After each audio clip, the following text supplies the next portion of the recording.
Now, Ghassim, Wane, special representative of the Secretary General for Mali, has said that although the challenges in his country are enormous and complex, they are far from being, of course, surmountable. Now, the Mali representative made this encouraging statement at a briefing of the United Nations Security Council on June 13. Here's more details of that in this report by Moses Mende.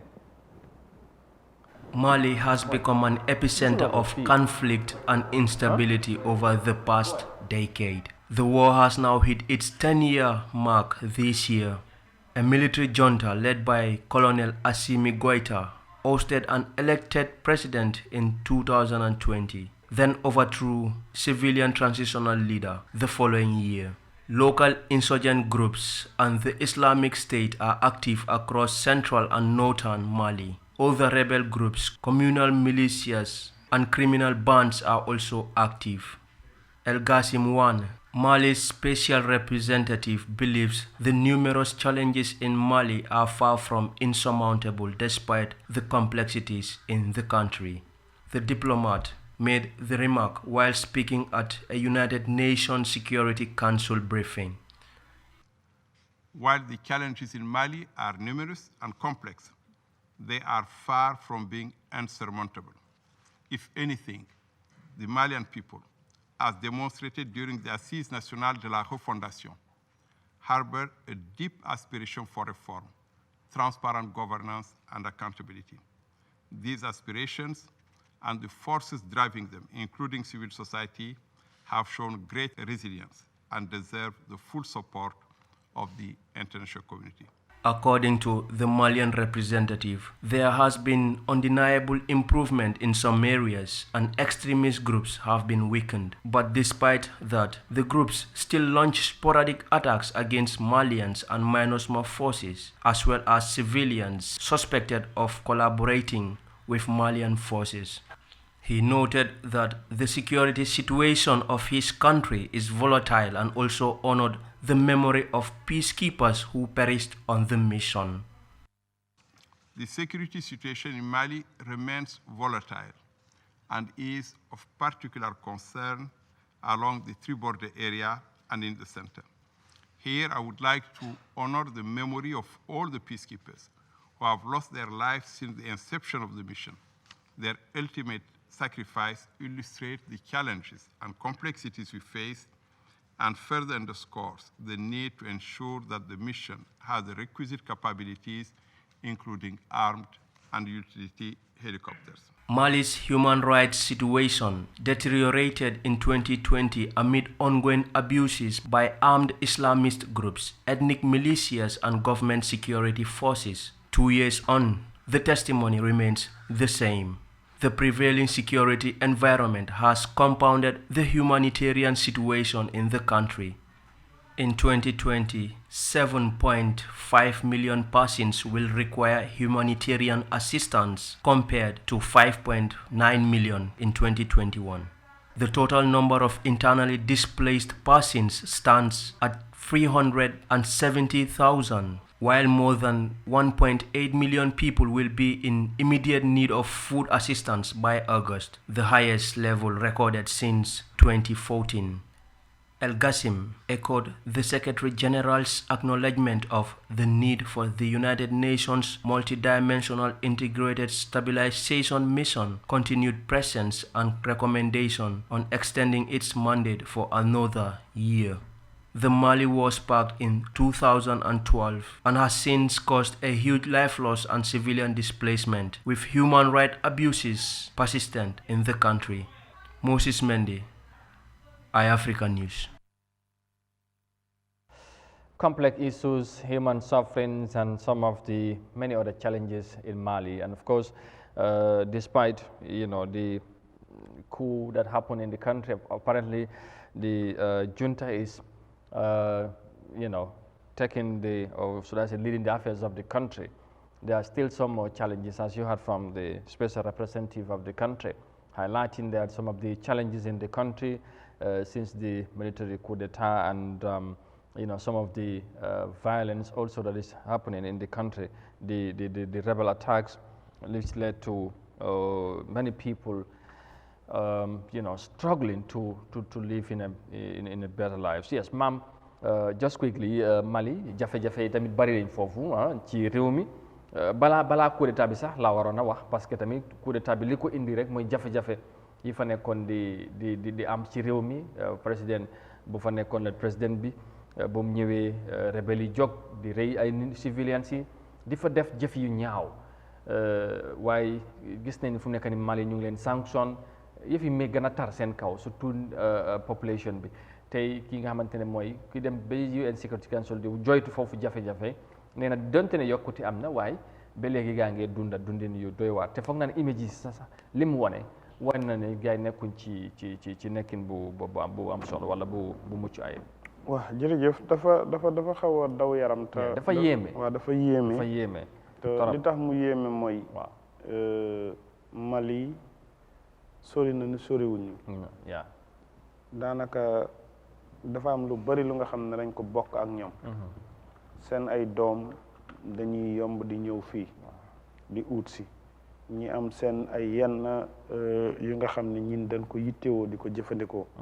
lu ci mel ni tabaski ñu ngi koy waaj saa yu jotaan Mali Mauritanie la xar yi di gën a jógee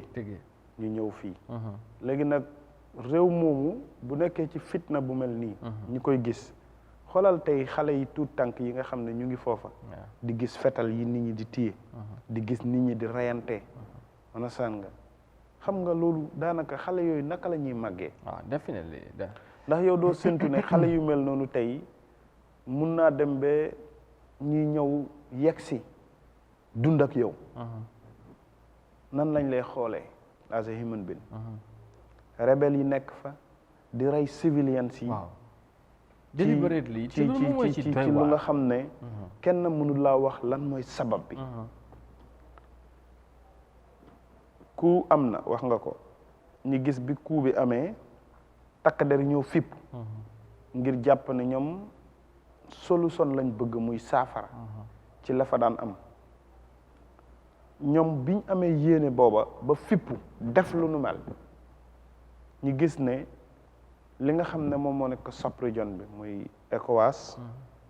ñoom ñu waroon a wallu juddub doomi Mali ngir boole ñun ñëpp si ne la fay xew mun na roogaan ba yegsi ci ñin te daanaka loolu moo am loolu moo am cette sub-région bi économically nu mel ak insécurité bu nekk ci West Africa region bi sub-région bi dafa fragile dafa doy waar ba ñu bari ñoom lañ tiit because dañu ragal ECOWAS te seen taxawaay ñu bari ñu ko ŋàññi mooy parce que ñoom jiit yi seen acte yi moo jur daanaka lu bari ci jafe-jafe yi ci réew ndax luñ ci war a taxawee dafa des because for example Mali boo xoolee tey France yu fa nekkoon ak United Nations Forces yu fa nekkoon dañ fa ñëw ànd ak soldat Mali ñu ne pour jàmm gën a sax ci réew moomu leen ñu nekk fa problème bi fitna bi gën a bari soldat yi neen lii demul kër yéen seen nekkin kii amalul ñu njëriñ yéen na fi nekk di def seen def di gis ci seen bopp waaye ñun gisuñ suñ bopp seen nekkin ci réew mi tax na ñu gine leen abal boobu nag tax ñoom ñu merci ba tey ñu bari jàpp ne moo tax bu coup d'état bi amee te soldats yi ñoom ñu gis ne Mali wala France wala yeneen troupes yi dañ fa war a génn tubaab bi ànduñ ci ñu suxu ECOWAS sanction leen ba tey ñu mënuñ cee génn ci yu mel noonu tey moo tax dafay jafe pour ñu régler solution bi moo tax kii mu ngi wax ne progrès am na gaa bu soldats yi jëlee réew ba léegi waaye yet still improvement baa ngi des affaire yi waa xam nga boo xoolee gis nga Mali Sénégal Gambia Guinée Bissau dañ am booda yu nga xam ne mun ngaa juddoo ci diggante bi sax suñ la wonul mandarga doo ko xàmmee man 2009 dem naa Mali soo jógee Gambie ba ngay dugg biir Sénégal kenn mënul laa booday ba yow nga xam ko soo génnee Sénégal ngay dugg Mali tànk nga koy doxee kenn mënul laa wax ne fii mooy booda bi ba nga ko xàmmee xanaa nga dem ba gis checkpoint ñu laaj la sa document nga xam ne yaa ngi dugg biir Mali waaye amul benn mandarga booy xool ba mu la mun a won ne doomu sénégalais bi doomu gambien bi doomu malien bi mun ngaa indi différence ci ñoom ñoo ni doo xeet ñoo bokk ay làkk tey boo demee fi nga xam ne moom moo nekk Mali ci booda bi Koundara foofu ay pël ñoo fa ëpp loolu la ñuy làkk te mu ngi booda ak Sénégal olof yu set wecc la ñuy làkk te mu ngi booda ak Sénégal léegi nag dëkk yu mel noonu tey nga gis nit ñi di reyante ci reyante bu tegul ci lenn mu dem ba tubaab yi ñëw jàpp ne ñoom saafara lañ ci bëgg a indi te gis nga li soldat di def loolu mooy saafara bu narul jur jàngoro nañ ko tuur dem nañ ba gis ne tubaab yi français yi ak mbootaay yi nga wax ni dañ ñëw pour indi saafara ci fitna bi doon am biir Mali muy takkader yi ak rebelle yi ak woy fipp yi fa nekkoon because Mali li fa nekkoon dafa bëri jihadis yi al-Qaïda yi ba léegi gaa xam nga waaye xëy na sax dafa exactly wàññeeku na tuuti waaye léegi-léeg ñu jëf ñëw sax daanu ci kaw benn soldat bett leen ci benn camp rey fa ay nit rey leen nga dem gis nit ku am borom alal onasan nga am barke onasan nga mu ngi Mali nga am sa ay nag wala sa ay xar dañuy ñëw jël ko yëpp dem ak moom boo amee san sax buñ la ñu rey la wala su loolu ñaare waaw bu fekkee jotuñ ci yow dañuy jël lépp dem seen yoon jël say jabar jël say doom gàddu leen dem ak ñoom loolu ban aduna la am te yëpp internal la waaw ñoom kese ci biir réew mi ñoomu neen la parce que keneen jógul ci beneen réew ñëw di xeexam Mali internal la dafa am ñu fipp la moo tax ñu fippu ñoom ñoo ko xam waaye nuñ ko defee acte bi kenn rafetlu ko waaye tey nag bu fekkee ne par exemple pour ñu mun a taxaw bi xeex loolu mu nekk da nga jàpp ne lan mooy problème bi parce que dafa mel ni am na lu ci laxasu doo xam lan la ñooñu fan la ñoo jëlee gànnaay ban résistance bi fan lañ ko mun a jëlee dañu mun a jàmmaarloo ak nguur ba tey mënuñoo am ndam si seen kaw su loolu ay problème dafa am lu ci laxasu boo seetee say Niger mooy Niger Mali Tchad Nigeria ak even Guinée Bissau just recently la xala kam waaye réew yi yëpp insécurité yi dafa fës moo tax léegi-léegi yeneen active bu amee rek ECOWAS leaders yi ak even africain yi dañooy tiit ñu xam ne rii nag buñ ci jógut amaana dina law ci yeneen réew yi nga xamante ne ñoom ñoo booda ak yeneen réew yi te fekk nag acte bi wala lu ko dee jur ñoom dañ ko dee seetaan man problème bi ma ciy am rek mooy lan mooy importance of suñ so-called ECOWAS ak African Union bii nga ne yéen ñëpp da ngeen doon benn loolu de moom mooy ngeen ni wane unity and unification ne Amadou mii war naa jàppane sénégalais bi africain la comme moom malien bi war a jàppane Amadou mii gambien la comme moom understand nga ba pare tey doomi gambien yi suñ biir ñuy reyante te mu leer la ne tey bu ma la reyee ma gëstu ba ci biir amaana sax suñ ay maam mën nañoo bokk lan moo ñu utale gis-gis warta tax ñuy faatante léegi ñoom ñi ne dañuy wane mandargab ne African Union ne africain si yëpp dañu war a bennoo ba pare ñi nga xam ne ñoo dëkk ci benn dëkk politique wala interest di leen féewalee ba ñuy reyante ci seen biir ban jàngale lañ ñu nekk di wan tey nga xam ne foofu li ma ci ma bëgg a yokk rek mooy problème bi da ngay joxoñ baaraan tamit njiit yi parce que loolu mooy sabab li tey boo seetee réew bu mel ni comme Nigeria par exemple lan mooy indi woy fipp yi di dem di daanu ci kaw nit ñi wala di dem di attaque soldiers yi nga xamante ne ñoom dañ ñëw sacrifice seen life pour aar nit ñi mooy par exemple Nigeria tey oil bu ñu am ñoom ñoo ko ëpp daanaka ñoo ci àdduna si bokk nañ yu ko ëpp waaye ci gox bi nga xamante ne foofu la essence bi nekk ñooñu gisu seen bopp yow nga dem di fa jëlee diw bi yóbbu ko refine ko ci biti waaye développement waxal xaalis boobu bu delluwaat si réew mi ñooñu benn développement du am ci seen gox mel ni ñoom bokkuñ ci réew mi boot di leen ñooñu nag buñ demee bi xam ne lii jëmul kër fépp yu mel ne résistance yu mel moo jur Boko Haram Nigeria ba teew daanaka law na fu nekk ci réew mi ay jafe-jafe di rëy ay nit ñi ay yeneen seen Amadou Boko Haram sax nga yoon Nigeria dafa sori Faraba sand mining bi fi amoon lan moo indoon fitna bi yu mel nii la ñi fa nekk ñi ne gis nañ ne ñoom nekkuñ di gis seen bopp ci sand mining bi on a sand ga jigéen yi seen garden yi lañ yaakaaroon pour wàllu bay ñu ngi gis ne ñu ñuy jëlee suuf si mu ngi yóbbu seen suuf si ba mu ngi jeex tey buñ doon gis seen bopp ci sand mining bi kenn dina wax yii mooy problème bi léegi nag dañooy wax ñu mofal affaire yi waaw ba am fu mu toll suñ kilifa yi waaw loolu lañ war a njëkk a indi ci saafara ci ne tey Gambia buñ ne gis nañ essence exemple Bansang boo demee ba di ko génnee fexeel ba mbooleem ku nga xam ne tey mu ngi dëkk Bansang am fa kër di fay lempo biir Bansang na gis boppam ci yokkute bi nga xam ne suufam wane na ko jàmm day ne ñooy tey boo xoolee dëkk bu mel ni Guinée équatoriale xoolal dëkk bi ni mu mel lan moo tax mu naat ci koom-koom nga xool dëkk bu mel ni Cap Vert dëkk bu ndaw la lan moo tax mu naat ci koom-koom natural resources yi ñu am waaye tey ñun suñ dëkk yi natural resources bi ñu am dañ koy def rek jikkooy mbaam àll maa ngi ko fi doon wax di all the time boo xoolee nii néegam da ngay xemem dëkk fa boo yuurloo ci biir nga xam ne non kii fu mu dëkk bëgguma faa dëkk mooy loolu quoi waaw léegi nag bu fekkee noonu lañ mel naka la suñ askan di nangoo dund bu nu mel dafay doy waar tey ECOWAS ak African Union bi ngay wax nii boo xoolee seen ndaje yi ñuy def tey ñun Gambia ñaata economic soldiers ñoo fi nekk ban fitna lañ dunda Mali mu ngi nii yaa ngi gis li ñuy dund tey bu fekkee dañ ne dañ bëgg aar saafara ci fu fitna di am Mali Nigeria moo gën a nekk ci fitna te am na Nigerian yu fi nekk absolutely Nigerian soldiers ñu ngi fi ne dañ ñëw pour aar ñi ci lan lañ ñu aaree ñin political impasse lañ doon dunda élection weesu na président bi bañ na te jamono bi muy bañ loi moo ko mayoon bi 90 days am yi jeexee fan la mujjee daf fi jógee booba lañ génnoon ci political impasse waaye because of this so-called ECOWAS ak African Union ñu ngi ñëw wan ne ba tey ci xan-xanam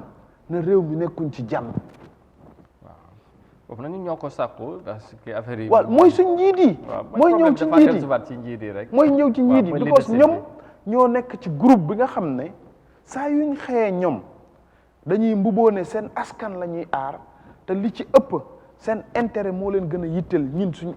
suñ intérêt ñun askan wi doy na waar tey fii fitna di am ñan ñoo fay dee doomi baadolo yi doomi ndóol yi onosaan nga ñi nga xam ne seen ay waajur saa yuñ xëyee ñu ngi xalaat naka la ñuy def pour seen doom mu jàng loolu par exemple Mali da ngay gis léegi nga dégg yenn reports wala yu du doy waar ñu dugg a fil full dëkka clear ñëpp rey ñëpp dem ba pare léegi pour bugg a jot ci gars yi bu ñu leen amut wala bugg a merloo nguur gi yow mun loo jot ki ci soldat bi wala ci nguur gi nga ne xaaral ba dem faagakal innocent person bi ki nga xamante ne deful la tinul waxul léegi nag bu boobaa nguur gi react dañoo ñëw dañu naqar lay nekk ci ñoom bu boobaa foog ñu jéem a def dara so yu mel noonu nag dafay doy waar loolu xew na Mali mu ngi xew yeneen woy fipp yi tamit est-ce que am na luñ ci mun a génnee ci yu mel nii waaw woy fipp yi tamit man ci sama jàngat rek mooy ne dañu war a xool seen doxalin gis nga ku nga xam ne amut saafara ci yow ci li ngay xeex boo ko reyee wala nga lor ko loolu tamit lan moo ciy saafara njiit yi la ak nguur yi benn Mali li fa nekkoon li ëpp ci liñ doon gis tubaab yi ñoo doon sangoo ay deri bukki muy français yi onasan nga ñëw di leen tuur lëndëm ne saafara lañ leen pare indil fekk yoo ñoom ñoo nekk ci ginnaaw di sugu léegi nag ñooñu lañ waroon a njëkk jaamaarloog ne leen ne xolal ñin saafara suñ bëgg yéen mun leen ñu koo indil ñun ñoo ko mën a indil suñ boppa nit takk der yi def moo tax indi saafara moo tax mu foni mooy Mali dañ ne français jógee leen suñ dëkk ngeen dem ñun problème bi mun leen ñoo dimbali ñu sofa Niger mu nekk kaay leen fii te ñoom ñoo bokk benn si ab borders mu ne leen ñu welcome leen ñoo frontière xoolal loolu te ñoom ñu ne ñoom ñoo bokk ECOWAS bi ñoom ñoo bokk Afrique yow nga seet interest keneen ci biti yow sa mbokk ki la jege nga ne kooku déedéet waaw xam nga léegi tey dañu war a def solidarité ak Mali waaw Niger ñu bokk waxtaan seet nag la ñu Niger seen bopp gis nga bi Mali ci jafe-jafe Niger bi Mali waxee loolu ñoom ñoo waroon a wax français ne leen tukk leen léegi tey ku def problème biir Mali bokk ci way fipp yi soo ne da ngay génn biir Mali Niger mu ngi wër Mali fan ngay jaar nga may buntu ñooñu te ñu ne African Union lañ man dama war a jàppee ne malien bi maag moom ñoo bokk Afrique moom dafa war a jàppee ne Gambien bi maag moom ñoo bokk ECOWAS. fan lañ jëm. waaw mooy njaw des naa xam min xaw ma naka lañ koy waxee. non taxanee guñ sax. dafa mel ni boo déggee njaw des na xam min mooy ne da ngay dem teg sujeer bi onasaan nga teg ndox maalo mi tegee fële nga jël matta yi di xamba. loolu la ñu ne njaw des na xam min waaye ñun kon gis nga fi daal waaw taxanee guñ sax. ñun fii kon dafa mel ni coow laa fi nekk rek wax bi ak dem ay meeting summit ay deliberation kese waaye impact bi daal mooy loolu su ko defee maam xam naa ne fii la ñuy yemandi tey